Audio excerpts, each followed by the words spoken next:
নমস্কার বন্ধুরা, আমি পূজা। আজ নিয়ে আসলাম খুব সহজ পদ্ধতিতে বানানো খুব সুন্দর একটা চিকেন কষা রেসিপি নিয়ে। হাতে যখন অনেকটা সময় কম থাকবে তখন এই পদ্ধতিতে একবার চিকেন বানিয়ে দেখবেন। চিকেনটা রান্না করতে সময়ও বেঁচে যাবে, আবার চিকেনটা খেতেও কিন্তু হবে খুব টেস্টি। আর আজকের চিকেনটা আমি কিভাবে বানালাম তার জন্য ভিডিওটা স্কিপ না করে সম্পূর্ণ ভিডিওটা দেখার অনুরোধ রইল। এখানে কিন্তু আমি একটা বাটিতে 500 গ্রাম চিকেন নিয়ে নিয়েছি। আর এখন কিন্তু আমি চিকেনটা খুব ভালো করে ম্যারিনেট করে রেখে দেবো। আর প্রথমেই আমি এখানে কিছু গুঁড়ো মশলা নিয়ে নেব। একটু নিয়ে নিয়েছি লবণ, অল্প একটু হলুদ, একটু আদা বাটা, নিয়েছি 1 চামচ ধনে পাউডার, অল্প একটু কাশ্মীরি রেড চিলি পাউডার আর অল্প একটু টক দই।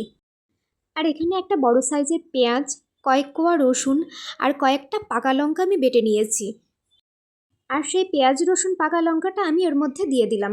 আর অল্প একটু কুচনো পেঁয়াজ দিলাম, নিলাম একটা বড় সাইজের টমেটো আর নিয়ে নিয়েছি সামান্য একটু সর্ষের তেল।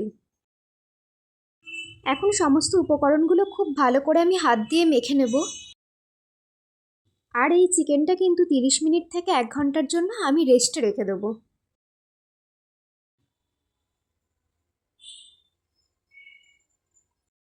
এখন অন্যদিকে কিন্তু গ্যাস ওভেনের মধ্যে কড়াইতে আমি বেশ খানিকটা সর্ষের তেল গরম করতে দিয়েছি। আর তার মধ্যে কয়েকটা বড় সাইজে আলু কেটে রেখেছিলাম, সেই আলুটা আমি ভালো করে ভেজে নেব। এখন আলুর মধ্যে আমি একটু লবণ আর হলুদ দিয়ে দিয়েছি। এবার এই পর্যায়ে গ্যাসের ফ্লেমটা লোতে রেখে 4 থেকে 5 মিনিটের জন্য আলুটা খুব ভালো করে ভেজে নেব।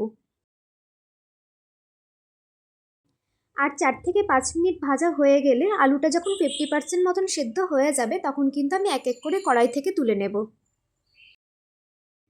আর কড়াইতে যে পরিমাণ তেল আছে ওই তেলের মধ্যেই কিন্তু আমি চিকেনটা রান্না করে নেব। এই চিকেনটা রান্না করতে কিন্তু খুব বেশি এক্সট্রা তেল লাগে না। এখন কড়াইয়ে কিন্তু কোনো রকম ফোড়ন না দিয়েই আগে থেকে ম্যারিনেট করে রাখা চিকেনগুলো কিন্তু আমি কড়াইতে দিয়ে দিলাম।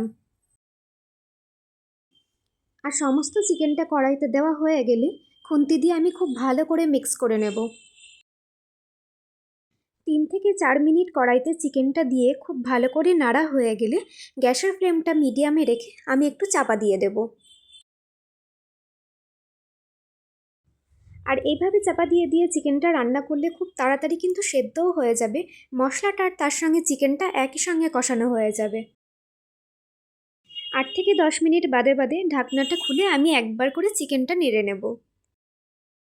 এভাবে ঢাকনা দিয়ে রান্না করলে চিকেনটা কিন্তু খুব তাড়াতাড়ি সেদ্ধ হয়ে যাবে। আর আমি এই পর্যায়ে অ্যাড করে নিয়েছি আগে থেকে ভেজে রাখা আলুর টুকরোগুলো। এইভাবে ঢাকনা দিয়ে 20 থেকে 25 মিনিট কিন্তু রান্না করলে আপনার চিকেনটা পুরোপুরি তৈরি হয়ে যাবে। আমি চিকেনটা ম্যারিনেট করে রাখার সময় কিন্তু সমস্ত মশলা অ্যাড করে নিয়েছি, এক্সট্রা করে কড়াইতে আমি কোনো মশলা অ্যাড করিনি। আর দেখুন এভাবে চাপা দিয়ে রান্না করতে করতেই কিন্তু আলু আর চিকেনটা খুব ভালো সেদ্ধ হয়ে গেছে। এখন এই পর্যায়ে আমি অ্যাড করে নিলাম সামান্য একটু গরম মশলা। যেহেতু চিকেনটা রান্না করার সময় শুরুতে আমি কোনো গরম মশলা ফোড়ন দিইনি, তাই জন্য শেষে একটু গুঁড়ো গরম মশলা অ্যাড করে নিলাম। আপনারা চাইলে গরম মশলাটা স্কিপ করে যেতে পারেন। আর এখানে দেখুন আমার চিকেনটা কিন্তু পুরোপুরি কমপ্লিট হয়ে গেছে। চিকেনটা খুব তাড়াতাড়ি 20 থেকে 25 মিনিটের মধ্যে কিন্তু রান্না হয়ে গেছে। আপনাদের হাতেও যখন সময় কম থাকবে তখন একবার এইভাবে চিকেন কষা রান্না করে দেখতে পারেন। তাড়াতাড়িও হয়ে যাবে, আবার খেতেও কিন্তু খুব সুন্দর হবে। আর এইভাবে চিকেন কষা রান্না করলে গরম ভাত হোক কিংবা রুটি লুচি সবের সঙ্গে কিন্তু পরিবেশন করা যায়। আজকের চিকেন কষাটা আপনাদের কেমন লাগলো প্লিজ কমেন্টে জানাবেন। আর যদি রেসিপিটা ভালো লেগে থাকে তাহলে নতুন নতুন ভিডিও পাওয়ার জন্য চ্যানেলটি সাবস্ক্রাইব করার অনুরোধ রইল।